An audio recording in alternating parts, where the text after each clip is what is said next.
காவேரிக்கு குறுக்கே மேகதாத்து பகுதியிலே ஒரு அணை கட்ட முயற்சி இருக்கின்றது. அதை கண்டித்து தமிழ்நாட்டு மக்களினுடைய உணர்வுகளை பிரதிபலிக்கக்கூடிய வகையில் மாண்புமிகு முதலமைச்சர் அவர்கள் முன்மொழிந்துள்ள தீர்மானத்தை மனிதநேய மக்கள் கட்சியின் சார்பாக வரவேற்கின்றேன். தமிழக விவசாயிகள் தொடர்ந்து, தமிழ்நாடு விவசாயிகள் மட்டுமல்ல, ஒட்டுமொத்த தமிழக மக்களும் காவேரிக்கு குறுக்கே மேகதாத்துவில் அணை கட்டுவதை எதிர்க்கக்கூடிய நிலையில் நமது அண்டை மாநிலமான கர்நாடகத்தின் முதலமைச்சர் தனது சுயலாபத்திற்காக காவேரி நடுவர் மன்ற இறுதி தீர்ப்புக்கு முரணாக உச்சநீதிமன்றத்தை அவமதிக்கும் வகையில் இந்த அணையை கட்ட முயற்சிக்கிறார். காவேரி நடுவர் மன்ற இறுதி தீர்ப்பு முழுமையாக ஒன்றிய அரசின் அரசிதழில் வெளியிட்டு அரசாணைகள் பிறப்பிக்கப்பட்டுள்ளன. இதனை பின்பற்றி காவேரி மேலாண்மை ஆணையம் உச்சநீதிமன்றத்தின் நேரடி கட்டுப்பாட்டில் தன்னாட்சி கொண்ட அதிகாரம் கொண்ட அமைப்பாக செயல்பட்டு வருகிறது. ஏற்கனவே மேகதாத்து வரைவு திட்ட அறிக்கையை காவேரி மேலாண்மை ஆணையம் நிராகரித்துள்ளது என்பதையும் நாம் கவனத்தில் கொள்ள வேண்டும்.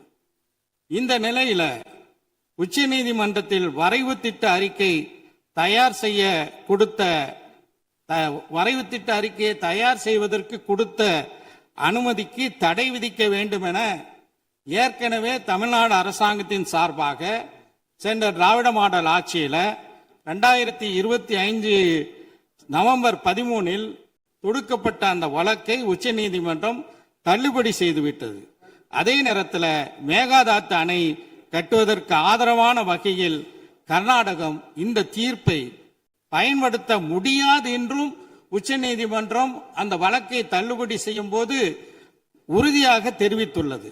இந்த நிலையில தான் கர்நாடகத்தின் முதலமைச்சர் மத்திய நீர்வளத்துறை அமைச்சரை சந்தித்து தமிழகம் சார்பில் மேகதாத்துக்கு எதிராக போடப்பட்ட வழக்குகள் முழுமையாக தள்ளுபடி செய்யப்பட்ட நிலையில் எங்களுக்கு உடனடியாக அனுமதி வழங்க வேண்டும் என்ற நீதிமன்ற தீர்ப்பை தனக்கு சாதகமாக தவறான வகையில திசை திருப்ப முயற்சி எடுக்கிறார்.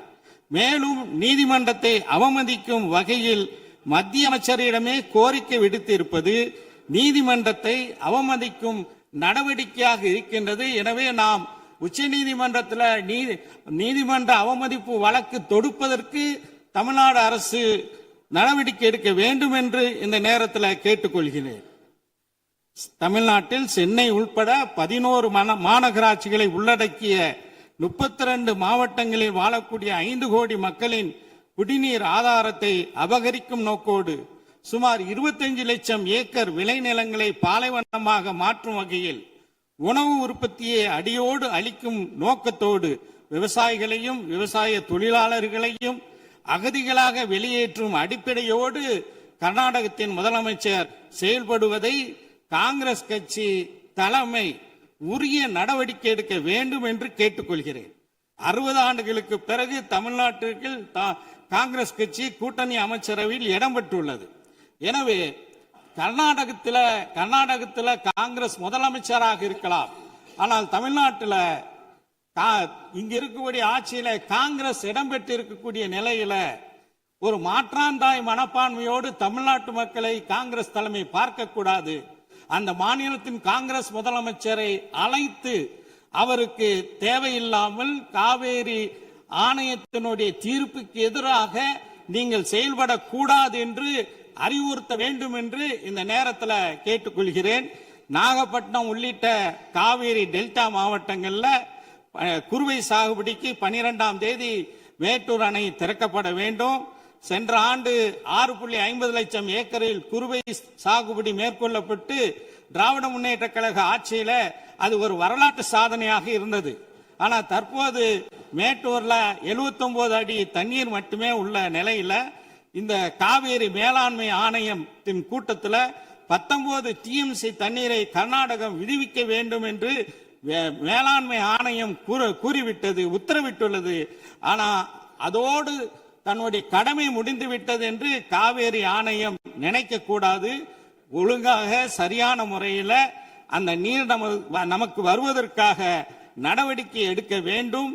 எனக்கு முன்னர் உரையாற்றிய நம்முடைய சிபிஐ கட்சியினுடைய உறுப்பினர் மாண்புமிகு ராமச்சந்திரன் அவர்கள் குறிப்பிட்டது போல தமிழ்நாட்டினுடைய முதலமைச்சர் அவர்கள் இது குறித்து அனைத்து கட்சி கூட்டத்தை நடத்தி நேரடியாக நாம் பிரதமர் அவர்களை டெல்லியிலே சந்தித்து தமிழ்நாட்டு மக்களுடைய உணர்வுகளை, தமிழக சட்டமன்றத்தின் இந்த தீர்மானத்தினுடைய உணர்வுகளை எல்லாம் எடுத்துரைத்து காவேரியில் நமக்குள்ள உரிமையை நிலைநாட்டுவதற்கு உறுதியாக இருக்க வேண்டும்.